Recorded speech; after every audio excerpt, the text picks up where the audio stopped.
বড় মার সাথে চালাকি করতে গিয়ে আচ্ছা করে জব্দ করে দিয়েছে বড় মা আমায়। অনেকদিন ধরেই নৈহাটির বড় মার কাছে বলেছিলাম, মা আমি তোমার কাছে আসবো পুজো দিতে, কিন্তু যেহেতু রাজস্থানে ছিলাম তাই আর হয়ে ওঠেনি। কিন্তু বাড়িতে এসেও 2 মাস ধরে আজ যাবো কাল যাবো করে করে আর যাওয়া হচ্ছিল না। কোনো না কোনো বাধা এসেছিল। তবে আমি গ্যারান্টি দিয়ে বলতে পারি এই বাধাগুলোও কিন্তু মায়েরই তৈরি একটি মায়া। কারণ আমি পুজো দিতে যাওয়ার জন্য এমন দিন বাঁচতাম যে দিনগুলো একটু ভিড় কম হবে, মানে ফাঁকায় ফাঁকায় পুজো হবে, অত কষ্ট হবে না আর কি। এভাবে একের পর এক দিন ফিক্স করতে থাকি, কিন্তু যাওয়া আর হয় না।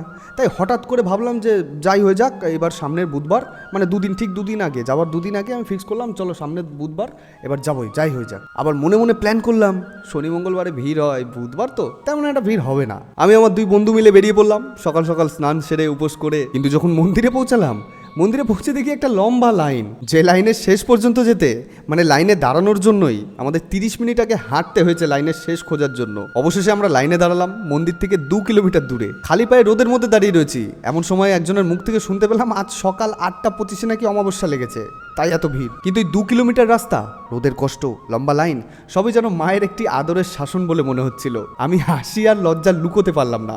মা কি কিউট শাস্তি দিল দেখো আমায়। আমি মায়ের ওপরে চালাকি করতে গেছিলাম, নে এবার এমন দিনে এসেছি যেদিন রেকর্ড করা ভিড় হয় মন্দিরে। কিন্তু মা তো মাই হয়। ওই 2 কিলোমিটার রাস্তা মাত্র 1.5 ঘন্টাতেই ফুরিয়ে গেল, আর আমি অবশেষে মায়ের দর্শন পেলাম। আর সত্যি সেই কষ্টটুকু পার করে যখন মায়ের দর্শন পেলাম, মনে হলো মা রাগ করেননি, বরং হাসতে হাসতে একটু শিখিয়ে দিল মায়ের কাছে আসতে হলে মনটা সোজা রাখতে হয়, শর্টকাট নয়।